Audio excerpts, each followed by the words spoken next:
Muito bem, queridos, nós estamos compartilhando nas noites de quarta-feira desse mês de janeiro, uma nova série de mensagens que tem como título Somos a Igreja de Cristo. E que bênção, que privilégio podemos declarar que de fato somos a Igreja de Cristo.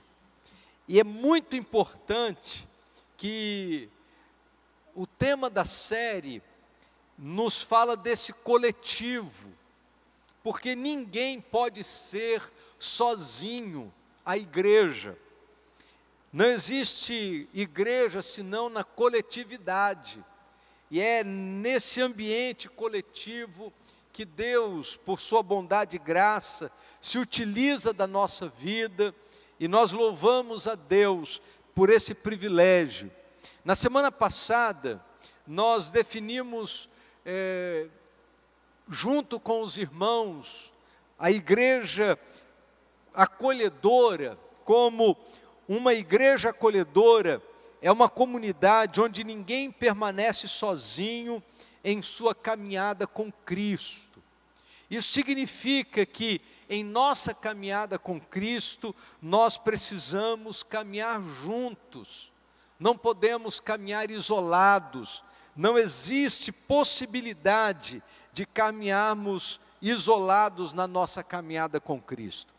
O salmista expressa sua certeza de que um ambiente de comunhão é um terreno favorável para a manifestação da graça de Deus, no Salmo de número 133.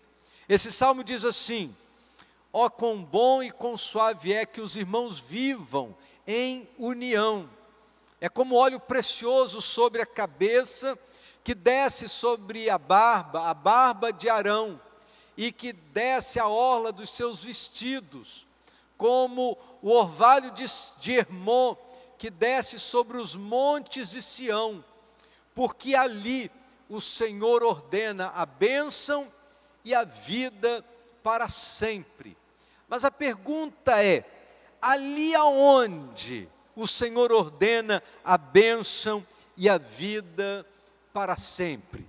Tem muita gente que pensa que o salmista está falando sobre o orvalho de Hermon, sobre os montes de Sião, mas quando o salmista usa o orvalho de Hermon e os montes de Sião como fatores de ilustração daquilo que a comunhão provoca, daquilo que a comunhão sugere, daquilo que a comunhão realiza na vida da igreja. E aí ele diz, porque ali o Senhor ordena a vida, e a bênção e a vida para sempre. Aonde é que o Senhor ordena a bênção e a vida para sempre? Aí a gente precisa voltar lá no início do Salmo, quando o salmista diz assim, ó, quão bom e quão suave é que os irmãos vivam em união. É ali, onde existe comunhão verdadeira, que o Senhor ordena a vida e a bênção. Você quer ser abençoado pelo Senhor? Então, querido, venha para a comunhão da igreja. Você quer que as bênçãos do Senhor alcancem a sua vida? Então venha para a comunhão da igreja, porque é ali que o Senhor ordena a bênção e a vida para sempre. A nossa oração, o desejo do nosso coração é que você possa experimentar desta vida e você possa experimentar desta comunhão em Cristo Jesus. E nesta noite, eu gostaria de falar a respeito de um tema muito específico. Semana passada nós falamos de algumas marcas da igreja, e hoje nós vamos dar continuidade àquilo que refletimos na quarta-feira da semana passada a respeito da igreja de Cristo. E nesta noite eu quero dizer para você o seguinte: a igreja de Cristo é a igreja que age como corpo. A igreja de Cristo é a igreja que age como corpo. Há um texto na palavra de Deus que certamente é muito conhecido de todos nós. 1 Coríntios 12, verso 12 diz: porque assim como o corpo é um, e tem muitos membros, e todos os membros, sendo muitos, constituem um só corpo, assim também com respeito a Cristo. Talvez aqui esteja uma das figuras bíblicas que mais aproxima aquilo que é de fato o retrato da igreja. Assim como o corpo, a igreja é formada por muitos membros, todos diferentes, mas todos igualmente importantes. A saúde da igreja depende do funcionamento correto de todos os membros.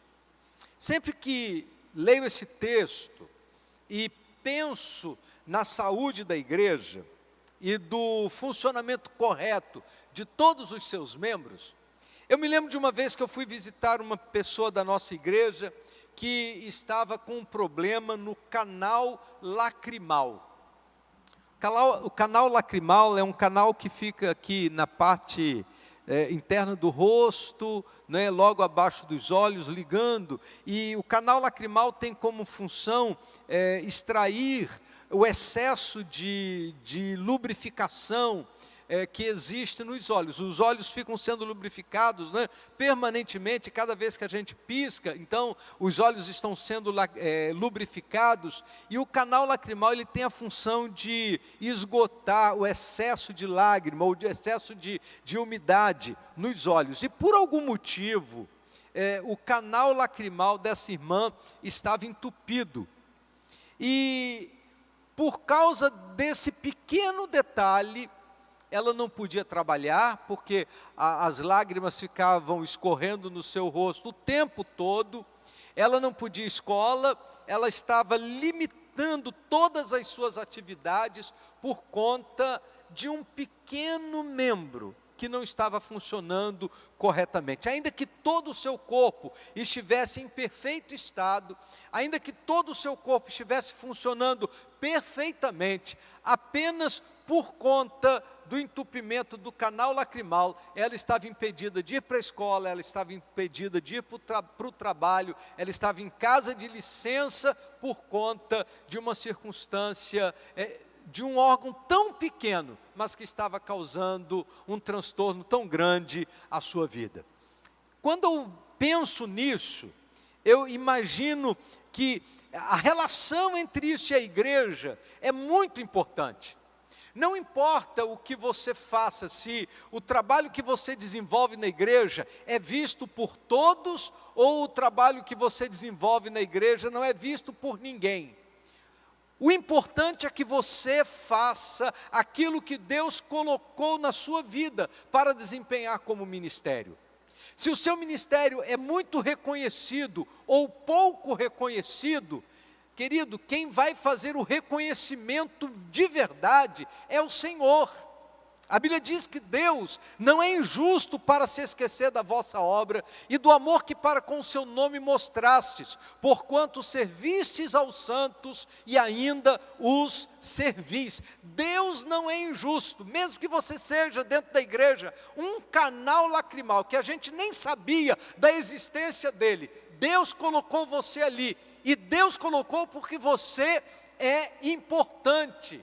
E quando você não cumpre a sua missão, ainda que todo o corpo esteja saudável, ainda que toda a igreja esteja funcionando, ainda que todo mundo esteja fazendo o seu trabalho, a ausência de seu trabalho faz com que a igreja como corpo de Cristo fique em dificuldade. A gente diz que uma igreja onde um membro não funciona é uma igreja doente.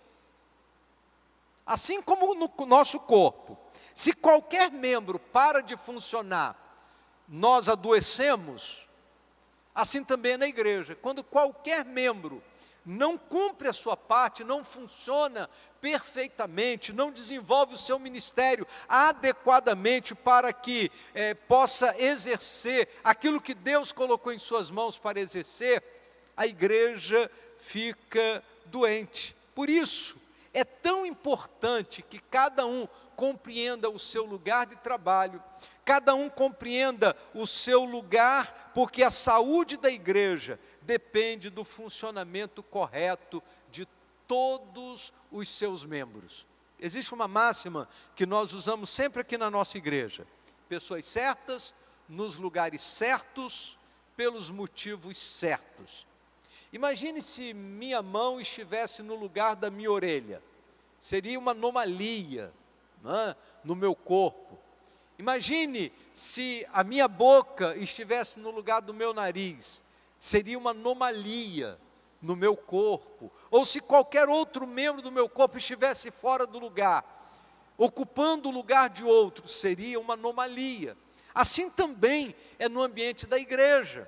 Cada um tem o seu papel, cada um tem a sua função, cada crente tem um ministério a desempenhar, cada crente tem uma coisa importante para fazer, e eu sempre gosto de lembrar que não existe coisa mais importante ou menos importante. Ainda que algumas coisas apareçam mais, outras coisas apareçam menos, tudo que fazemos no ambiente da igreja tem o seu valor e tem a sua importância. Só para ilustrar esta verdade, para você entender como que isso funciona no ambiente da igreja. O que aparece mais? O meu cabelo ou o meu coração? Certamente que o meu cabelo aparece muito mais do que o meu coração. O meu coração ninguém vê. Eu sei que ele está funcionando aqui, mas ninguém vê. O cabelo aparece muito mais. Mas alguém pode viver sem cabelo? Certamente que sim. Mas alguém pode viver sem o coração? Certamente que não. Então, nem tudo que aparece, de fato, é o mais essencial. Existem determinadas coisas que fazemos no ambiente da igreja que não é visto por todos, que não aparece. Gente que trabalha na igreja, que nunca vai aparecer aqui diante das câmeras, gente que trabalha na igreja, mas que nunca vai chegar aqui no púlpito para dar uma palavra, gente que trabalha no ministério da oração, no ministério da visitação, do acolhimento. São pessoas que estão exercendo suas funções, exercendo seus ministérios nas orações pelas madrugadas, e que é tão importante para trazer sustentação à igreja e ao exercício dos ministérios diversos, né? O apóstolo Paulo, escrevendo na carta aos Efésios, no capítulo 4, verso de número 11, falando sobre essa realidade dos dons espirituais na vida da igreja, então Paulo diz assim: e ele deu uns como apóstolos, e outros como profetas, e outros como evangelistas, e outros como pastores e mestres. Dentre as muitas definições a respeito desse texto, e as muitas interpretações que leio a respeito desse texto, uma das mais fantásticas é descrita por um autor chamado Ray Stedman, no livro A Igreja, o Corpo Vivo de Cristo. E ele faz uma relação entre as ações da igreja nesses diversos âmbitos descritos aqui pelo apóstolo Paulo em Efésios 4:11 e a realidade do corpo humano. Então ele diz assim: apóstolos se refere ao sistema estrutural básico de ossos e músculos. É isso que dá a sustentação básica e possibilita a mobilidade e a atividade da igreja. Então, quando Paulo diz, ele deu uns como apóstolos, Paulo estava falando sobre esta firmeza estrutural, é sobre aquilo que pregaram os apóstolos que nós estamos estabelecidos, é a fé dos apóstolos que dá sustentação à igreja. A igreja permanece de pé por conta daquilo que foi ensinado pelos apóstolos. Por isso, o apóstolo Paulo dizer, ele deu uns como apóstolos. É a crença apostólica que mantém a igreja de pé. Segundo, ele diz, ele deu uns como apóstolos e outros como profetas. Os profetas são o sistema nervoso. Está ligado diretamente à cabeça, de onde recebe todos os comandos para o funcionamento do corpo. Então, por exemplo, se eu levanto a minha mão, é porque a minha cabeça deu uma ordem. O sistema nervoso, ele entra em funcionamento para que a minha mão se levante. Se eu abro, se eu fecho as minhas mãos, todos os movimentos no meu corpo, eles passam pelo sistema nervoso, que recebe a ordem da cabeça e ela entra em movimento. Paulo diz que Deus deu uns como profetas, isto é, aqueles que são instrumentos de Deus para receberem de Jesus as orientações para que todo o corpo entre em movimento. Ele deu uns como evangelistas, e evangelista está ligado ao sistema digestivo. O sistema digestivo ingere todo tipo de alimento e transforma todo tipo de alimento em parte do corpo. Então, você come alface, você come jiló, você come pão, você come uma série de alimentos completamente diferentes, o seu corpo recebe esses alimentos e é o sistema digestivo que vai trabalhar para transformar esses alimentos em parte do seu corpo. Os evangelistas fazem isso. Pregam o evangelho, ganham pessoas para Cristo, trazem essas pessoas para o ambiente do corpo e inserem essas pessoas dentro da igreja, inserem essas pessoas para que elas façam parte do corpo de Cristo. São os sistemas que Deus se utiliza para que outras pessoas cheguem até nós. Por último, Paulo diz assim, ele deu uns como evangelistas, outros como pastores e mestres. Pastores e mestres significa o sistema circulatório. O sistema circulatório com suas veias e suas artérias distribui alimento e oxigênio a todas as partes do corpo. Se você isolar parte do seu corpo para que ele não receba o sangue, o que vai acontecer com essa parte do seu corpo? Ela vai morrer. Porque ela precisa estar sendo irrigada e oxigenada durante todo o tempo. Deus deu pastores e mestres para que a palavra da verdade possa alcançar todos os membros, e todos os membros sejam fortalecidos em sua fé, todos os membros cresçam espiritualmente. A gente precisa viver esta realidade. Então, entender a igreja como corpo de Cristo é fundamental para que nós possamos exercer o nosso ministério. Então, pensando nisso, nós precisamos dar um outro passo. A igreja de Cristo é a igreja que cuida da sua saúde espiritual. O corpo de Cristo precisa ter saúde. Por ser corpo, é preciso que seja um corpo saudável. O grande problema é que, da mesma maneira como ocorre com o corpo humano, e o corpo humano, vez por outra, adoece por conta de não ter sido devidamente alimentado, não ter tido o sono devido, o descanso devido, ou por alguma outra questão, as enfermidades começam a aparecer. No ambiente da igreja também. E eu gostaria de compartilhar de algumas enfermidades que nós precisamos evitar. E nós podemos evitar porque a partir da palavra de Deus nós temos orientação muito segura quanto a isso. E eu gostaria de, nesta noite, pensar apenas em 6 enfermidades que nós precisamos evitar. A primeira enfermidade, precisamos evitar o crescimento retardado. Existem muitas pessoas que estão há muitos anos no ambiente da igreja, mas continuam vivendo uma fé vazia, sem desenvolvimento. Pessoas que não cresceram espiritualmente, e não são poucas. Existem muitas pessoas que são lentas no seu processo de crescimento, porque não se dão a uma vida devocional, não estudam com afinco a palavra de Deus e não se envolvem ministerialmente. Pensa, se você é pai, mãe, pensa quando o seu filho nasceu. Você tomou algumas providências para que ele pudesse crescer e se desenvolver. Quais foram as providências que você tomou?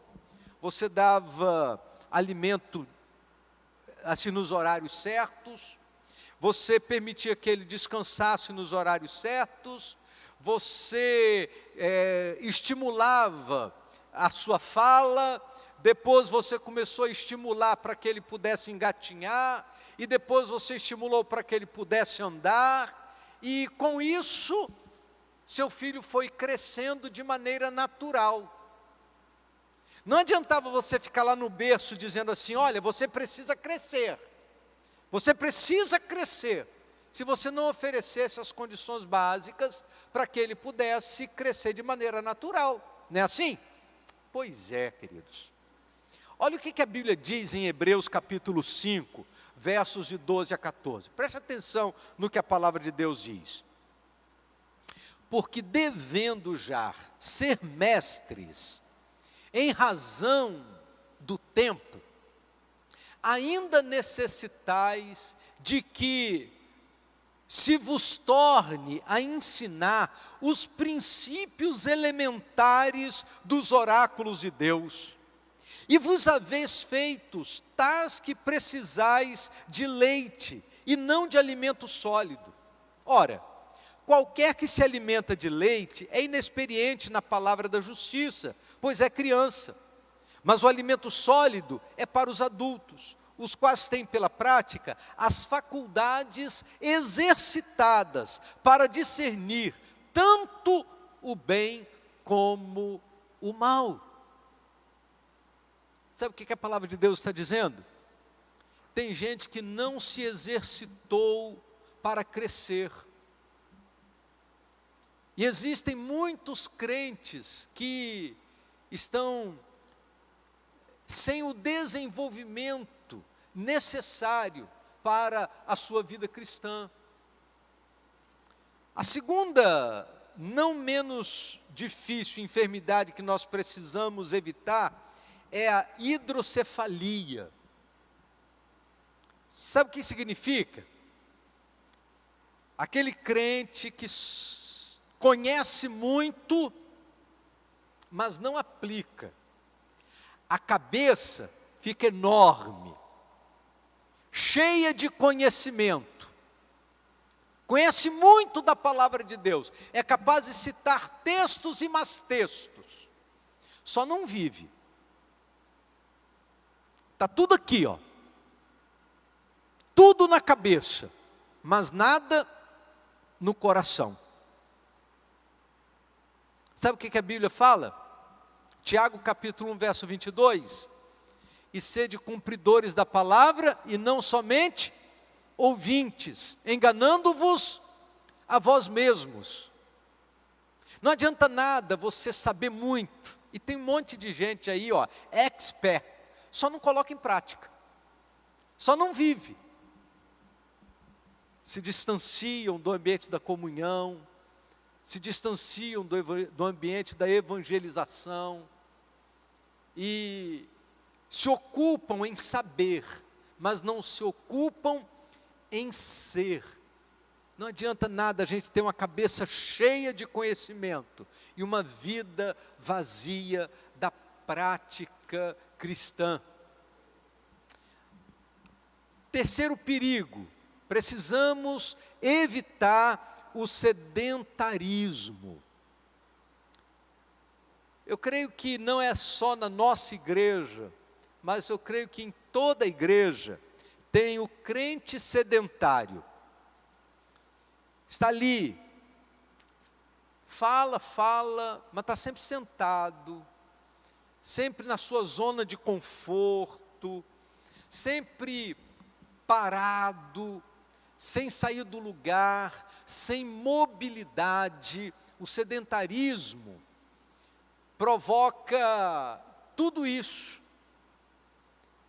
E aí o que a Bíblia diz a respeito disso? Tiago 2,26 diz assim: porque assim como o corpo sem espírito está morto, assim também a fé sem obras é morta. O que a palavra de Deus está dizendo? Que a gente precisa sair do sedentarismo espiritual, a gente precisa entrar no campo de batalha, a gente precisa se mobilizar, a gente precisa trabalhar, exercitar a nossa fé, para que a nossa fé faça sentido, tanto no ambiente da igreja, como no ambiente onde estamos inseridos como comunidade.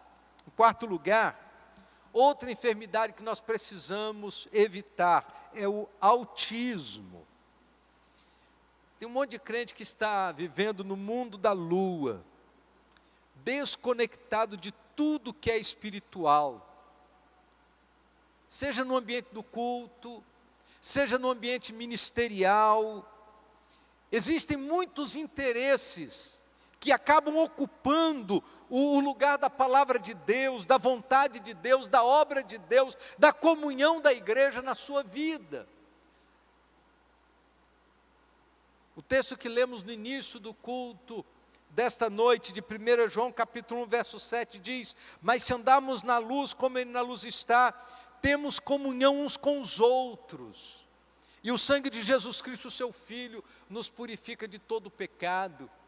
Nesse período nós estamos compartilhando no Café com Fé sobre os uns aos outros do Novo Testamento, os mandamentos da mutualidade. E nesses mandamentos da mutualidade, a palavra de Deus nos traz a realidade, nos tira desse mundo da lua e nos traz para o chão, colocando-nos diante da realidade dos compromissos mútuos que envolve a vida da igreja. Em quinto lugar, nós precisamos evitar a inanição.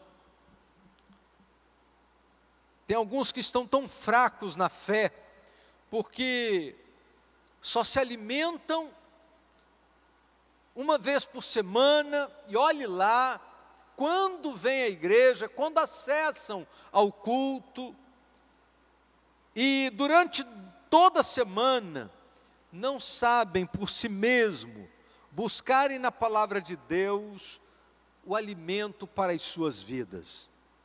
O apóstolo Paulo escrevendo, ou registrando, Lucas registrando a viagem do apóstolo Paulo, quando ele passa por Tessalônica, e depois também pela Bereia,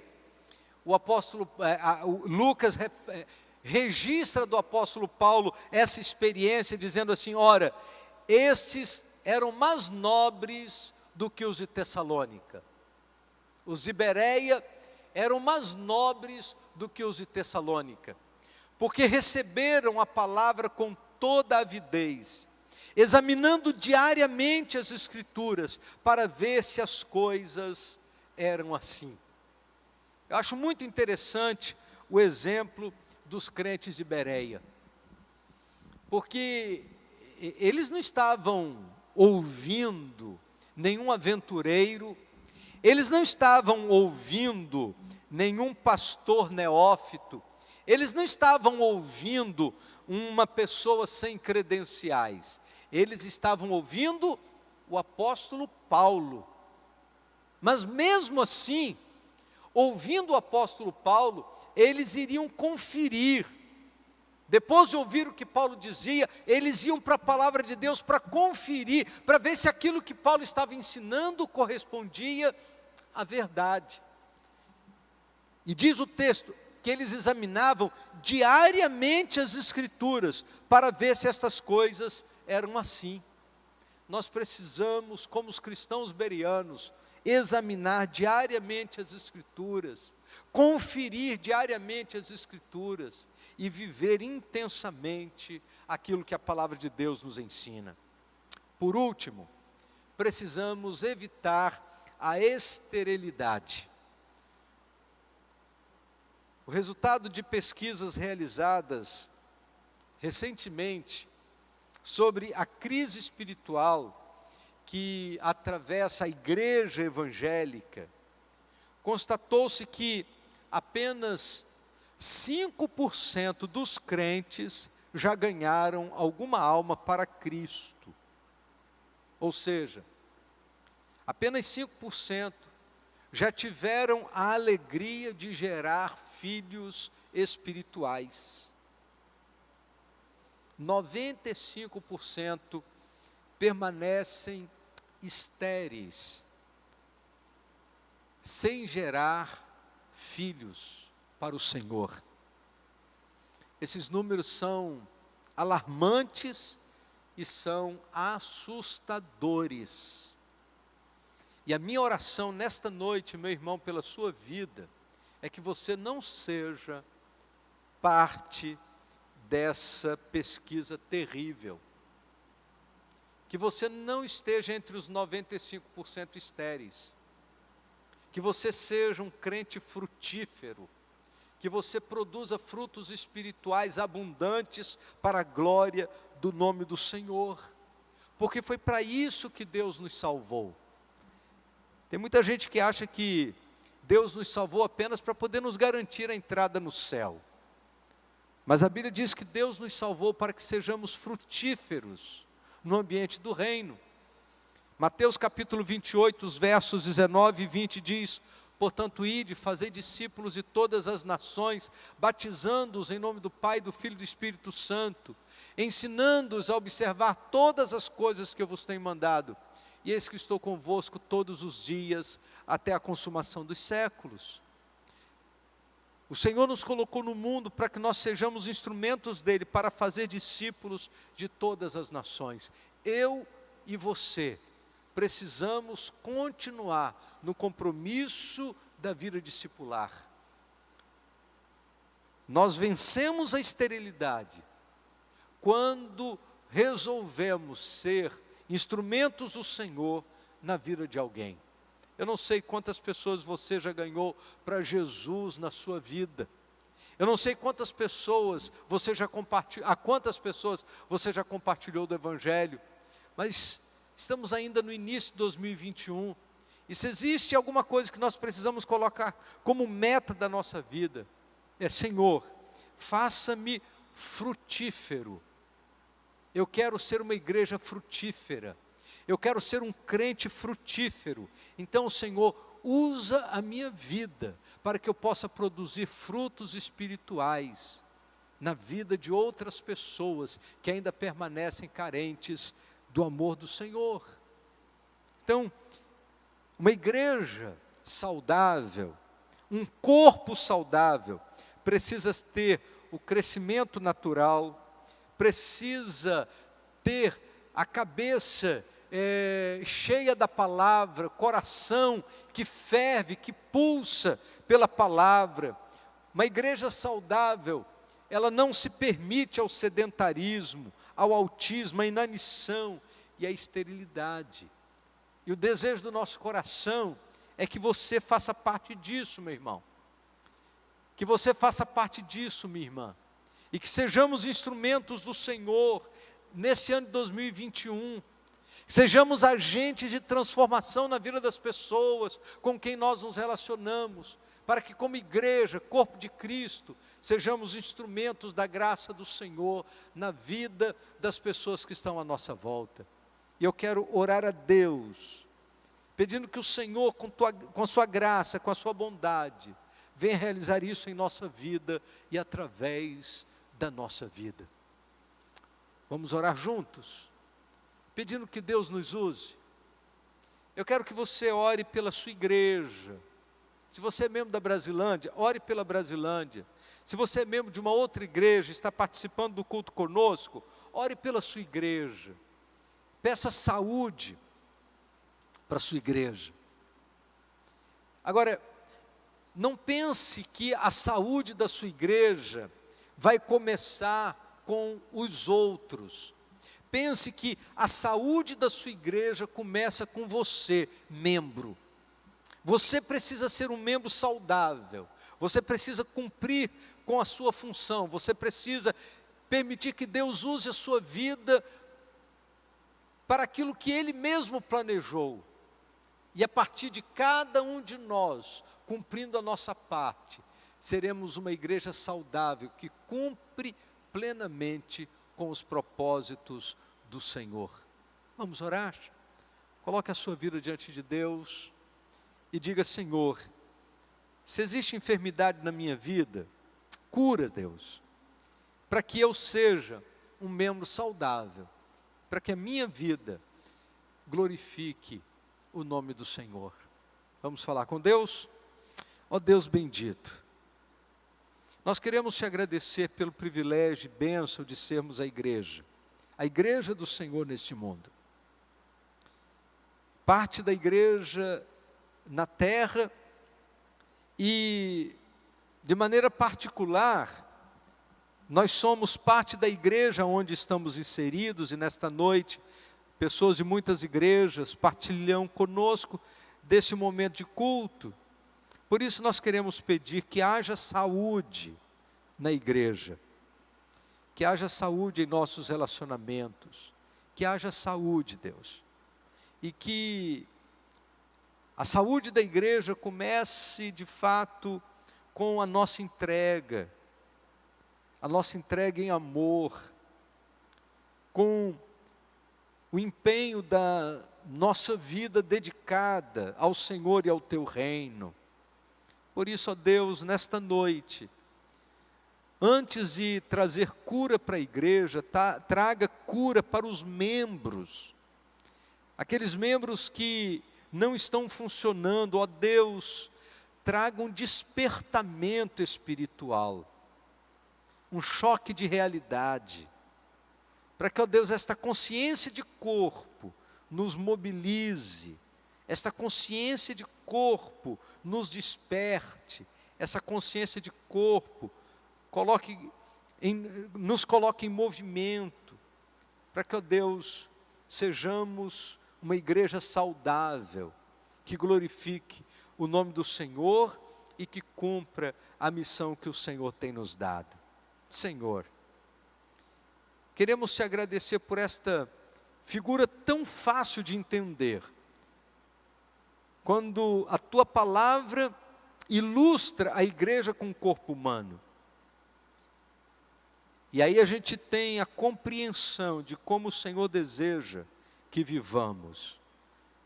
Muito obrigado, ó Deus, por esse esclarecimento que a tua palavra nos traz.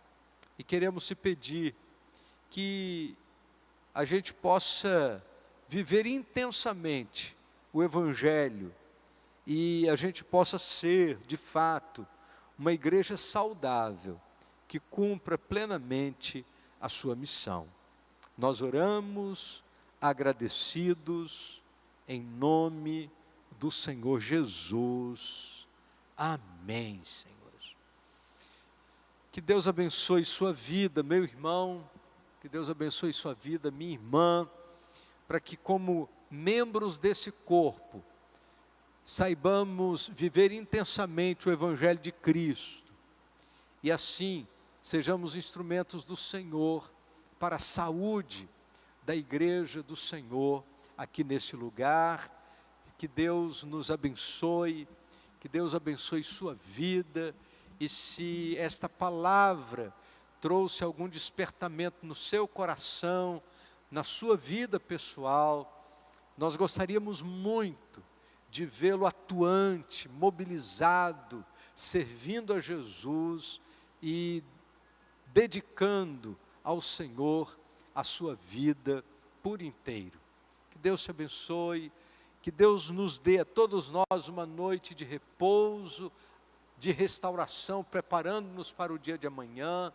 Que o Senhor abençoe no decorrer desses dias, desta semana, e domingo estaremos juntos celebrando a Jesus, o Senhor da nossa vida. Que Deus te abençoe.